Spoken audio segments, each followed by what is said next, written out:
Welcome in. I'm Kimberly. This is Journey to the New Earth, and we have such an exciting show for you tonight. I am joined by the gorgeous and wonderful Jill Filler. Jill, how are you tonight? I'm so good. I'm excited. Thanks for doing this, Kimberly. It's going to Oh, be thank fun. you. Thank you. We have a very unique show where we're actually going to be doing live readings during the coming hour. We might go a little longer than an hour. And Jill, this was a very unique little thing. And I'll tell you how this came about. Jill came on the show as a guest, and she's also been on a live Q&A session with me. And when we were done the last time, she said, "Hey, I do this little thing. Give me the name of someone." So I gave her the name, of course, of my daughter, because who else are you going to pick but one of your kids? And she did a speed reading on my daughter that blew me away because it nailed her 110%. And so I said to her, "Come on to the show and do that." And she said, "Sure." So that's what we're doing tonight. We've got 4 viewers. And thank you, everyone, for sending in your request to do this. I know there were so many more than we could actually do. And I kind of just picked them at random. So we have 4 viewers tonight that we're going to be doing speed readings on. It should be a lot of fun. But Jill, what I want to do is I want to drill down a little bit into what it is you're tapping into and how are you able to do this and how did you find out you could do this? What I feel like I'm tapping into is directly to source energy. It is filled with nothing but love and nothing but positive intentions. It's apparently a unique connection because what I get, what I receive, what I share can even be contradictory to a lot of other very popular teachings and even popular belief systems.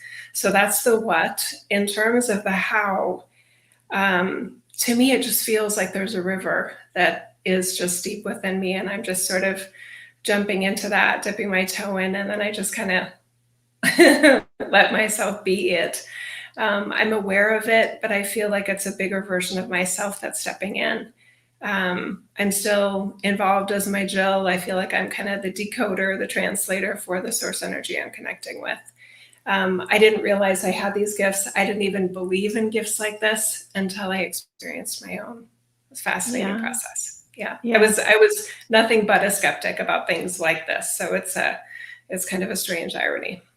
That is a strange irony. So how did it start in for you? How did it happen if you were not really dialed into this whole thing to begin with? Yeah.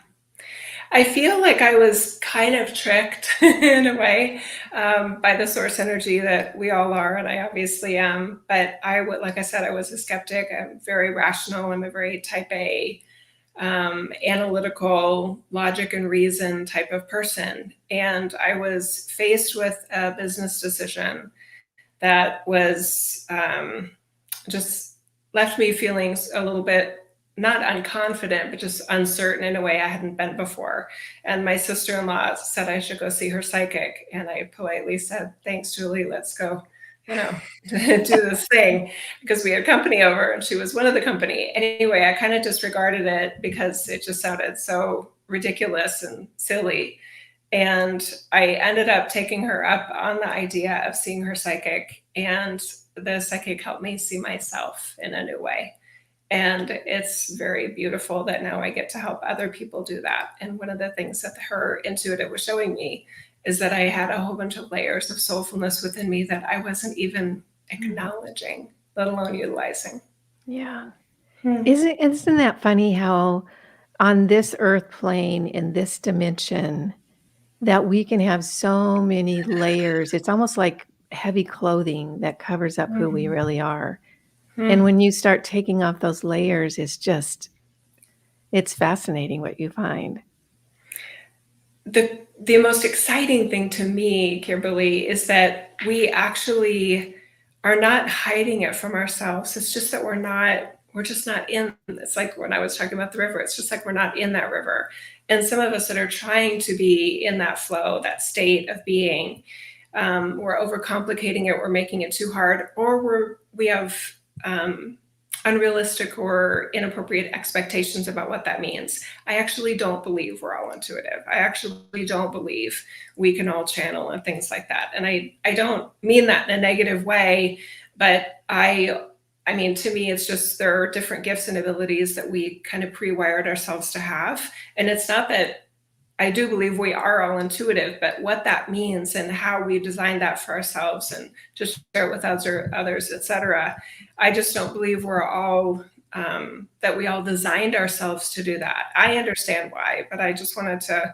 I don't want anyone to feel bad if there's things that other people can do that they feel like they can't do. There's a whole bunch of things that other people can do that I can't do, and thank goodness I'm not interpreting that as I'm less than or they're somehow superior, that they're closer to God than I am. We all have access and connection to source energy, the source energy we are. And that doesn't have to mean gifts and abilities. So I just wanted to kind of start off with that. So would you say, in your opinion, that we kind of line up what our gifts and abilities and skills and abilities and what we're going to focus on in this lifetime prior to incarnation? So we decide, okay, I'm going to shut down that broader perspective for this lifetime and just focus on this particular issue? It can be that, and it can also be that we didn't really think through the decision. So I feel like some souls really thoughtfully plan out their journeys. They're really like, okay, I want to make sure I have this ability. I want to make sure I have access to that, and I have reminders about this. And then there's others that are like, it's fine. I'll figure it out when I get there. I'm just going to check things out anyway. So they're going to plan their selves very differently than the other person that's really thoughtfully thinking it through. I know from my readings over the past decade plus that there are some individuals that in this lifetime, they act like they need to be intuitive. They need to be channelers. They need to, get uploads of wisdom and, divine insight. And yet I can see in their, well, like not see it clairvoyantly, but it is indicated to me from their plan that they actually intentionally did not do that because maybe they're having other lifetimes where they did that and it didn't go well, or they didn't like it, or they became preoccupied by it, or it just wasn't as much fun as they thought it would be. Yeah. I thought it would be good, but it wasn't. Yeah, exactly. Never mind. I don't want that. Yeah. It's like a singer. Oh, I am singing all the time. They're dragging me on stage. I don't want to sing anymore. No singing abilities this time. Yeah. Interesting. Wonderful. Well, we're going to be doing speed readings tonight. What's your format for this? And how do you manage it when you're speed reading someone? And why is it called a speed read? And I don't normally use that term. So I love that you used it because it does convey exactly what it is. I am automatically just connecting with the energy signature of that individual and the source energy that I am and they are and that we are. And I'm basically saying, what do you want me to tell this person? What do you have for me about this person that will be the most helpful, the most useful to them? To me, it's automatic. I don't want to know anything in advance. I don't want to know the questions. I don't want to have a whole dossier on them. It's actually more fun for their brain, especially when they know I don't know anything. I don't have a birth date. I'm not an astrologer. I don't have any reference points. And then we can just go with, okay, what was it? Was it useful? Did it feel right? Was it helpful? Was it relevant? Those sorts of things. So I do speed readings for one of my kids loves to have me do it for her friends. I've done it in corporate and business settings just for executives to better understand themselves and better understand each other. It's fascinating. It's almost like you would use a corporate Myers-Briggs or Enneagram type of situation, but it's obviously purely metaphysical, which sort of blows your mind. Yeah, it does. Okay. Well, you ready to hop in to our first one? Okay, we're going to bring Bija onto the stage, and let's see how this goes, everyone. Let's go ahead and I just bear with me, folks, because this is not necessarily my forte. All right, I guess I'm going to stay here right now. Actually, I'm going to do this. Hi, Bija. It's so good to meet you. Nice to you meet ready? You. Yes. Will you join me in taking a couple nice deep breaths here, please? Mm-hmm.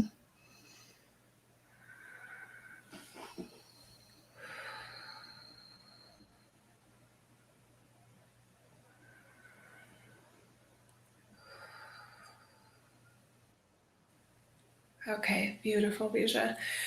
The first thing I'm getting for you is the opportunity for you to relax even more in your life. I feel like you have the ability to feel and think 3 and 4 steps ahead, not only for yourself, but for other people. And that can create more, I don't want to say worry, but at least concern, or sort of like, I hope that goes well. So I feel like that giftedness that you have is actually preventing you from feeling as relaxed and as present in the current moment, the current relationships that you have as you could. So that's kind of the main, there's a gift in there in terms of your ability to think farther ahead than most people are. And I feel like the response to that in your humanness is extreme caution about certain relationships and concern for others, etc. So there was the gift, or one of your many gifts, and then the advice, if you will, to just sort of trust more. And I think you're asking me to repeat that, trust more. And it's not about trusting others, Bija, it's trusting you, trusting yourself and your ability to see yourself through things and get yourself through really challenging and uncertain situations. You have proven yourself, not just in this reality, but in many, many realities. You are extremely resilient. You are far more flexible than you realize. Okay. The other thing that's coming up here is your ability to sense, let me see what the right word is for this. Complexity.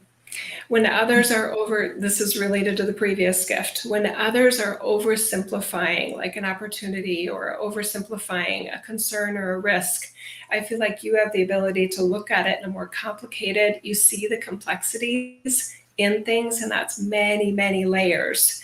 So others don't have that giftedness like you have. So what this might prompt you is that when you sense others are oversimplifying or underestimating something, that you may find words like, I wonder if you've thought about this part, or wow, that sounds really fun, or that sounds really exciting. I hope this part goes well. I feel like there's a welcome mat for you to feel more permission yourself for offering insights when things are more complicated than you perceive others are realizing, if that makes sense.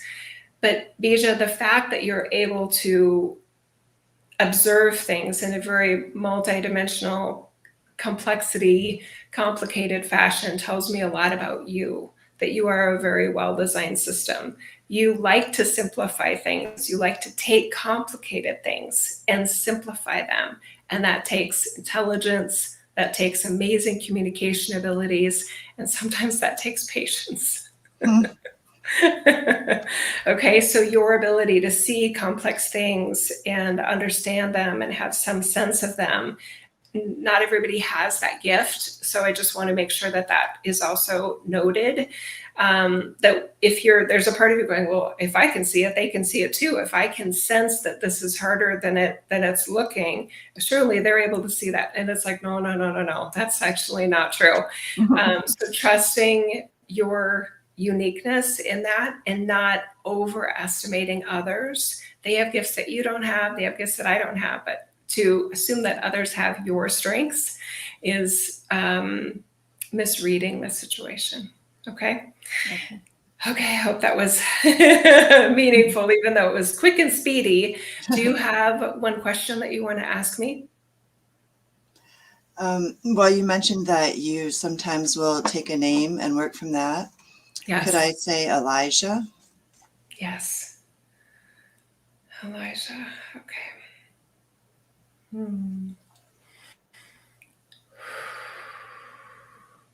Elijah's complicated too, in a good way. Let me just make sure they're willing to participate. Okay, yeah, he's willing. Okay, what do you want Bija to know? Okay, so what I'm getting from Elijah, this is interesting, and I can't tell if you're asking because he's passed or if he's alive, but the first thing that he wants you to know is that he loves you so much, and that he's asking you to be patient with him. He's processing some things and trying to figure some things out, but I feel like he's trusting himself in the state that he's in, and he doesn't want you to worry about him. Okay. Is he in body right now, or is he Yeah, in he spirit, is. Bijah? Oh, good. Okay. Yeah. I never want to get that one wrong. But I'm connected with a version of ourselves that never was not alive. It's the perpetual state of aliveness. But that's what I'm getting from Elijah. Let me see what else he wants to say. I feel like he has a hard time expressing his feelings, and that's why he wanted me to tell you that he loves you. I hope that he's telling you he loves you too. But I feel like he has a hard time being vulnerable. So there's a lot of self-protection, a lot of kind of guardedness that he feels. And it's not that he doesn't trust you. He's just figuring some things out. How old is Elijah? 28. Okay.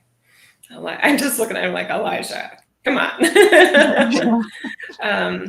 Yeah, I love that he's asking for your patience, because I feel like he's just starting to come into his own in some ways. Not that he hasn't already accomplished things, but I just feel like there's a whole sort of expansion process and really almost like unfolding that's starting here, starting at 29. And that by 32, it looks more clear to you kind of who and what he is as the man that he is. Does that make sense, Bijah? Yes, it does. Okay, Thank you. good. I love that he's asking you to trust him, though. Yeah, that's good. And for your patience. Thank you, Bijah, Bijah. thank you So good so to meet with much. you. Thank you, Yes. Jill. I appreciate it. Thank you, Kimberly. You're so Yeah, welcome. thank you. Thank you for joining us. Appreciate it. Okay, we're going to bring in now, the next up is James. Now, everybody be patient because James's camera is not working. But we can hear him. Jim, can you go ahead and say hello? Hi there. How are you both? Good, good. Okay, I'm going to let you. Hi, Jim. Okay, so given that Bijah asked for somebody's name, and Kimberly and I, we haven't done this together before in this format, I guess I should be asking you, do you want to read a mini reading for yourself, or do you want to go straight into the name of somebody? It's totally up to you. Oh no, I'm without sounding egotistical. I was just really curious about myself because Okay, no, that's not egotistical. Yeah. As I told Jill in my intro email, I'm just kind of waiting for things to occur planetary wise, and it's getting very okay, weird. hang on. Okay. Yeah, please don't tell me anymore. And you were Okay. telling Kimberly, because I didn't get an email from you, correct? Right. Okay, good. Just want to make sure. Okay, Jim, let's take 2 nice deep breaths, please.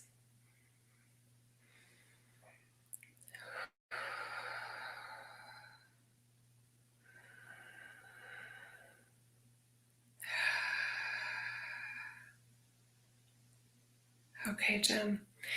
All right, so there is a strong connection that you have to this reality. And there is a caretaker type of energy that I feel in you, not just for people that you love, but also things that you care about. And it's on a big scale too. And I did catch a hint of your question there. And I apologize that I heard that, because I feel like it is actually affecting what's coming through. And I'm just going to trust that that's okay. I feel like your ability to look at and sense a worst case scenario is actually hindering your ability as Jim to trust yourself, trust others, trust things like this reality. I feel like your ability to almost like an auditor, and an auditor in the practice of accounting is looking for like, okay, who could commit fraud? And that's like the worst case, is going to the worst case scenario and sort of making sure that all those worst case scenario details are taken care of. And I feel like you're very capable in that area as Jim. But what's coming up here is that 90 out of 100 things that you've worried about or been concerned about in your lifetime have actually not come to pass. So I just feel like there's like this, it's going to be okay, Jim. It's going to be okay. There are so many experiences that you know as a soulfulness where humanity has somehow made it through. Please, brother, never underestimate the ability of spirit in the human form to somehow slide through the most precarious situations we can possibly imagine. And we're still here. We're still alive. Are we doing the best we could? No. But that's regular for humans to underestimate ourselves, get in the way of our transcendence, deny the gloriousness of source energy that resides alive and well within all humans, okay? So I feel like there's a beautiful balance here between your ability to be aware of kind of the worst case scenarios and be very knowledgeable in them, and like another end of the teeter-totter, having a state of Jim that knows, and we've made it through crazier SHIT than this. I feel like that balance helps you almost like self-regulate the soulfulness that you are. The other thing that's coming up, Jim, is I feel like because of these strengths in being aware and again, very knowledgeable, you are highly intelligent of like different things that could go wrong on a grand scale and on a micro kind of individual scale for persons. I feel like that actually, that ability prevents you from feeling as maybe safe and as comfortable here, fully being yourself, fully expressing your joy and your harmony. I feel like you have a peacemaker and harmonizer, kind of healer aspect to who and what you are. And it makes sense to me that those layers of you would be thwarted in some ways by this maybe, and I'm just maybe being dramatic for effect, but this possibly a preoccupation, and you get to decide if that's true or not, preoccupation with what might go wrong. Okay. Jim, how does that feel to you? I'm curious. I was right there with you as from the halfway through until now, feeling it. Oh, okay. Yeah. What happened at the halfway point? I just, you and I just connected. I didn't look, I don't even think I blinked. Oh, that's good. That feels good. Are there any questions that you want to throw in, Jim? No, I just feel, thank you very much for taking the time, and I appreciate both of you very much. Oh, Jim, you're so welcome. Your energy field from my giftedness feels like it's totally shifted from this mini experience, and I hope that's true. And I hope you let that be just an unfolding of you and the amazing, beautiful person that you are. Thank you very much. Thank you, Jim. Thank you so much for joining us. You bet. Bye now. Wonderful. Okay, next up we have Joanie. Hi, Joanie. How are you? Great. How about you? Hi, Joanie. It's so good to meet you. Nice to meet you. Will you join me in 2 nice deep breaths, please? Yes.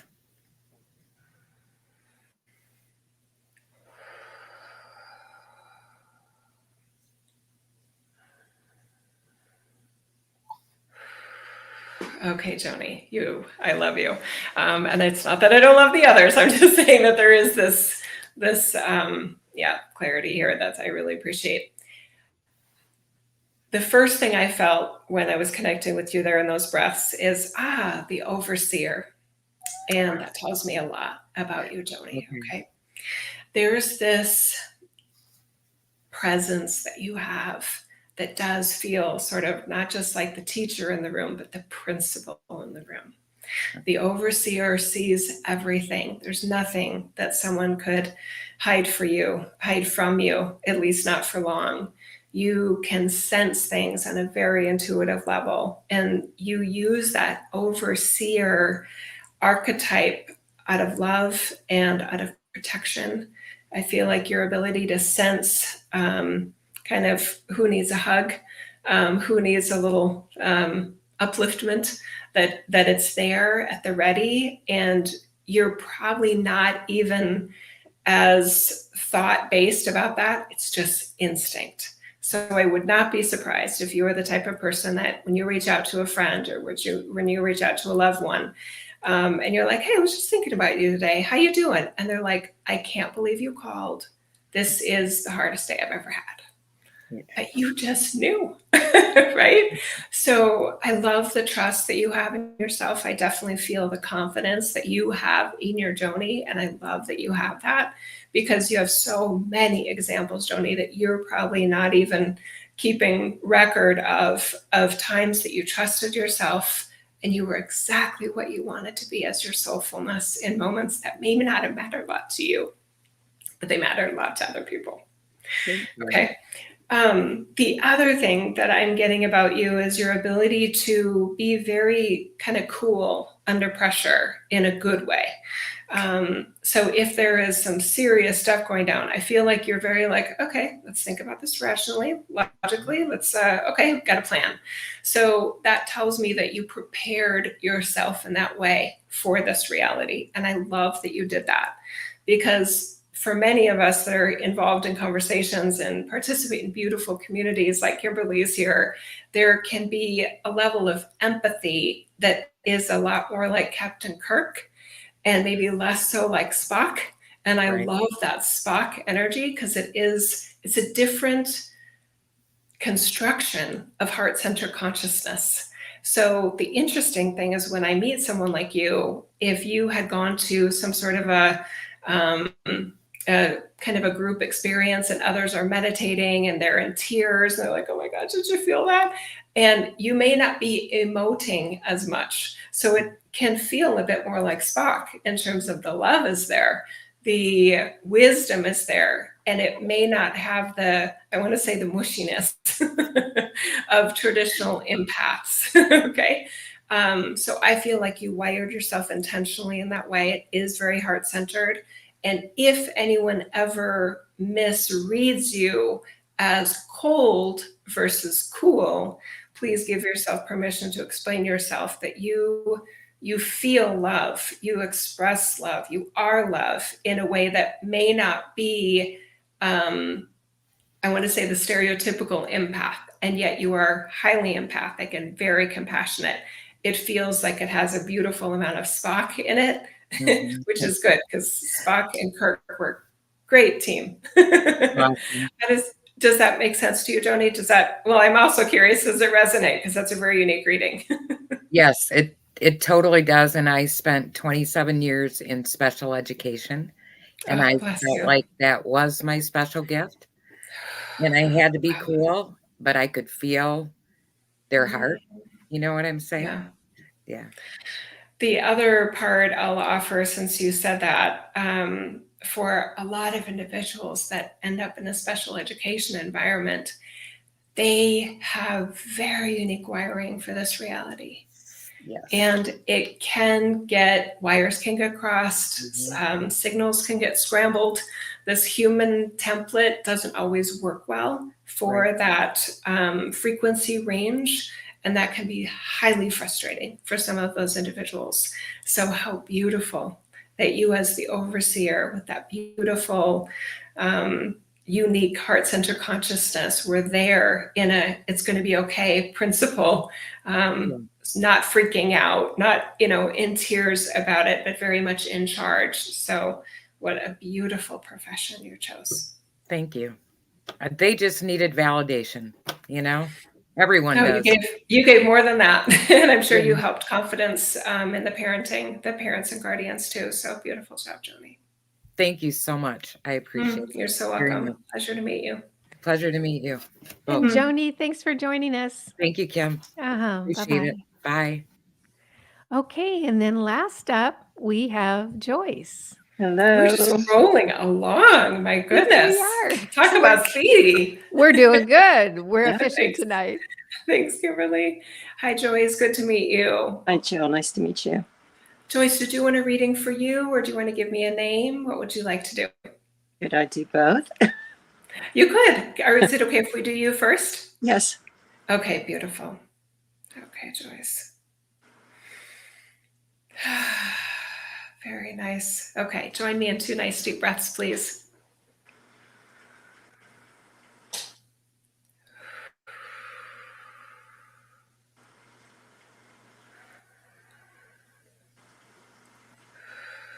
Okay, beautiful. Joyce, there is a very strong communication ability that you have, the ability to put a lot of different types of maybe even expanded or unusual ideas into words or into some sort of form, because communication can be beyond words as well. It can be artistic, it can be dance, it can be paintings, it can be music. There's a lot of forms of communication that we have available to us as humans. I feel like your ability to communicate energy is very special and very unique. I feel like you have a very high standard for yourself in many ways of how you are Joyce. And I hope that that's not getting in the way of you enjoying your Joyce, because to me, you look like a very well-designed system that is very personally accountable and very reliable and very trustworthy to other people.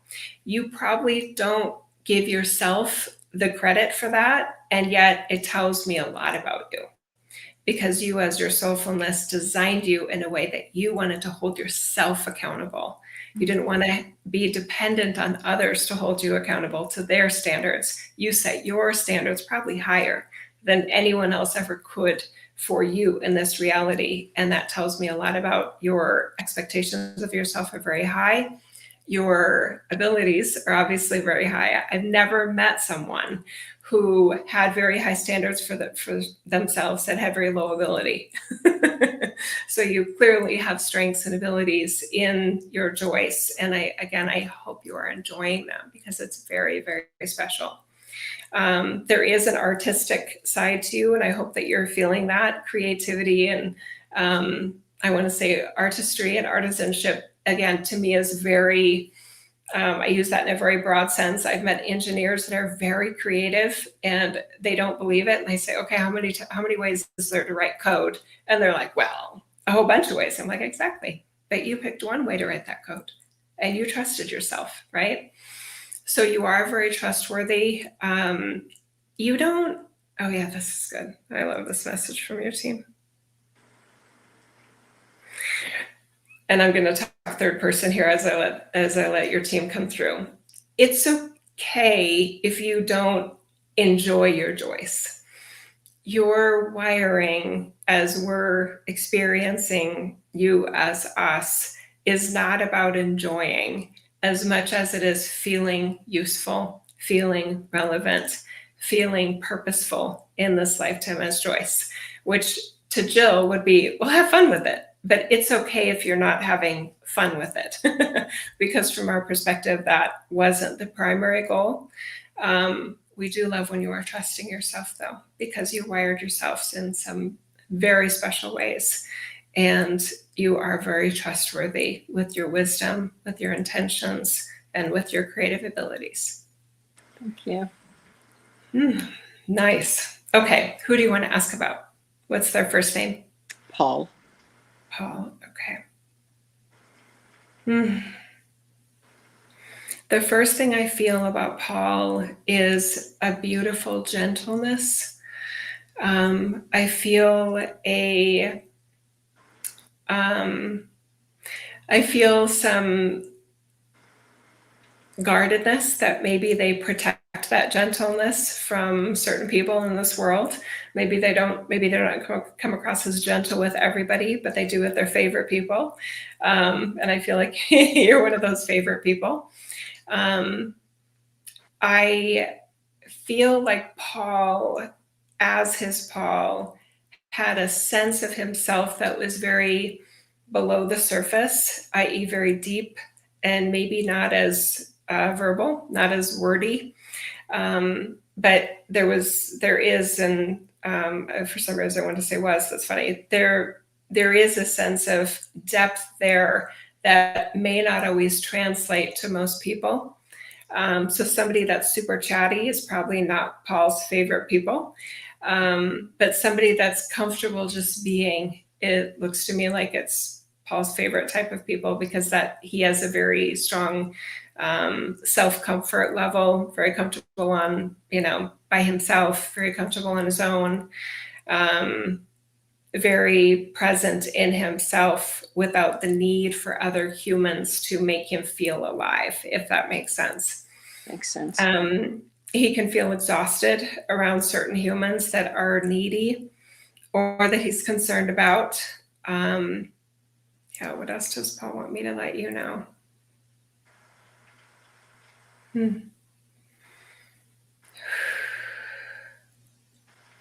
Yeah, I'm not sure why this is coming up, Joyce, but I've learned to trust. I feel like what Paul wants to say to you is that you mean more to him than you could ever know.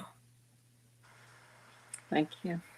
Can you tell me a little bit about Paul? I'm curious. I think it was a little bit of a trick name on my part, because there's two Pauls, father and son, one in spirit and one not in spirit. So interesting. When you started talking, I thought you were talking about the one in spirit, but as you went on, I'm like, no, you're talking about my son. Yes, he's very guarded. He doesn't show much emotion. He does get very exhausted around certain people. He just doesn't have the patience for nonsense. We've always had a very close relationship, but since I relocated closer to him, I feel like we've grown a little more distant. Strange, but it seems like that's what it is. That is strange. So one thing I'll kind of maybe probably confirm for you is that with Paul, he loves his own sense of self. So when you were farther away, he actually felt more comfortable feeling close to you, but he's very protective in a way of his Paul and his energy and that sort of thing. So he knows he can trust you. And yet with you being so close, he's like, you just gotta be careful. But I'm asking him to let you feel as close, with you being geographically close, as you did when she was farther away. And he just said, that's fair. And I do want to confirm the other things that you said about the creativity. I've always loved to write. And there have been so many people who have encouraged me to write a book. And from my teenage years up until 2 years ago, I worked as a nanny. So I do have an incredible amount of patience and empathy and connection, with people. But yeah, you were right. Joyce, beautiful. And by the way, being a great writer does not have to mean a book. I know that is a logical kind of step, but there's so many other forms that it can take now. So if that in any way feels daunting, if you haven't done it by now, please don't put any pressure on yourself that you have to. There's so many ways for you to express, whether it's short essays or, poetry, or really whatever you feel led to do. If you're enjoying it and others are saying thank you, then it's probably worth doing. Thank you so much. I appreciate it. You're so welcome. Joyce, thank you for joining us. I appreciate it. Thank you for choosing me, Kimberly. Yeah, appreciate it. Alrighty, bye-bye. Bye-bye. Wonderful job, my dear. Does this exhaust you? No. So when I realized my giftedness, I obviously love to do readings, right? So the first reading I did, I was like, oh my gosh, I want to do more. And I think it was like more. Yeah, I love it. I mean, I love to share. I see that it's helpful to people. So of course I love to do it. And when you're first starting, probably at anything, it's not like there's people lining up, because they don't know what you could do. So my logical brain said, well, if you want to do more readings, you need to go to some place where people are lining up to do readings. So I went to the Sun Valley Wellness Festival, which is just a drive, 2.5-hour drive, I think, for me here in Idaho. And that's what I did. So from the very first year, I did a banner. I had a recording device to burn little CDs. This was 2011, 2012, maybe 2010. Anyway, from the very first time I had that booth in the expo at the Sun Valley Wellness Festival, nobody knew who I was. I'm totally new myself at it, but I had enough experience to trust myself. And I ended up having like a full schedule. And the next year when I went back, I was there with the janitor cleaning up and trying to vacuum, and I still had readings going on. So I was doing 14, 15 readings a day, and these are a half hour, 1 hour each, depending on what they booked. And I had a friend come with me and she was like, okay, do you need to go back to the hotel and crash? I'm like, no, let's go have dinner. I'm not tapping into my energy field during the readings. I'm tapping into source energy. So to me, it's not draining. Even though you and I were talking a little bit beforehand about mediumship, mediumship is, I don't want to say taxing, but my empathy kicks in really, really strong when it comes to mediumship. So I don't do as many mediumship readings, and I don't feel like I'd be as Energizer Bunny if I did 15 mediumship readings, back to back throughout a day. But regular readings where I'm helping people, feel and connect with the source energy that they are in this reality, I can literally do that all day long. I love it. So do you feel a shift in your vibration when you're doing this? No, it feels like I'm at an art museum and I'm looking at different paintings going, oh, this one, let me describe this one for you. That type of thing. I wouldn't, in my logical brain, I wouldn't have guessed that me describing someone would be very useful. But what I recognize clearly through all of these years of readings is that as humans, we're really not that great at seeing ourselves, especially our giftedness. And that just bums me out. I want us to see our giftedness because humanness is so hard and can be so exhausting and can be so draining and so, demoralizing in a lot of ways, that when I can say, hey, you know what, you're naturally good at this. Did you know that you brought this ability to be forgiving, patient, observant into this reality? I feel like there's a part of our soulfulness that's like, yeah, more of that, please. I'm waking up in here, right? It helps us feel more alive because it's awakening the source energy that's always been there. But all of our 5 human senses point away from ourselves. Yes, that's such a Right? good point. Yes. So, yeah. Yeah, it's probably feels so validating for people who may have suspected they're good at this, or I think I've got this a little bit.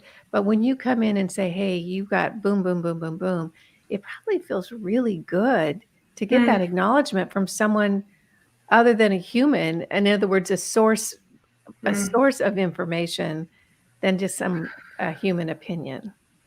Yeah, I mean, I have definitely found that to be true.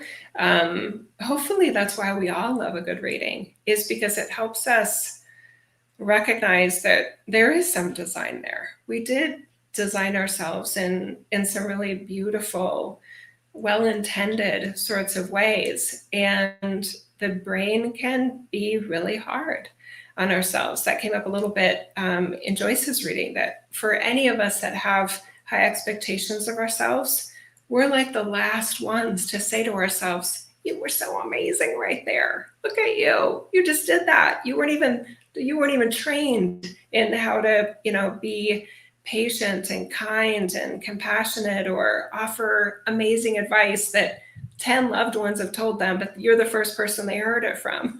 You know what I mean? So that attagirl or attaboy can be so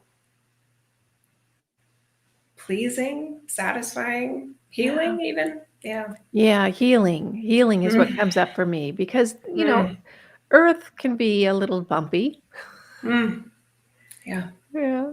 So to have that. Thank you so much for coming on and doing this. I guess I felt like, oh my gosh, there's so much pressure on you, but it seems like this is just like a walk in the park. I love it. When you said we're doing 4, I'm like, okay, sounds good. I could do 8 if you want to.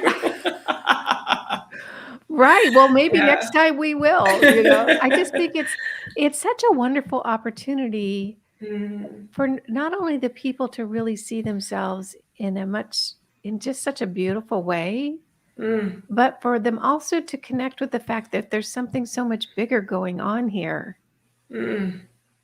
Yeah. Oh my gosh. And I mean, I also love how in a group reading experience like this, there are so many individuals, even if I hope the others that got readings heard the other readings, because it is so natural that we can take something from it even if it's not about us, maybe it's about a loved one. There are common themes, I feel like, for all of us in a group reading dynamic where we feel connected, expanded, or maybe even just hopeful.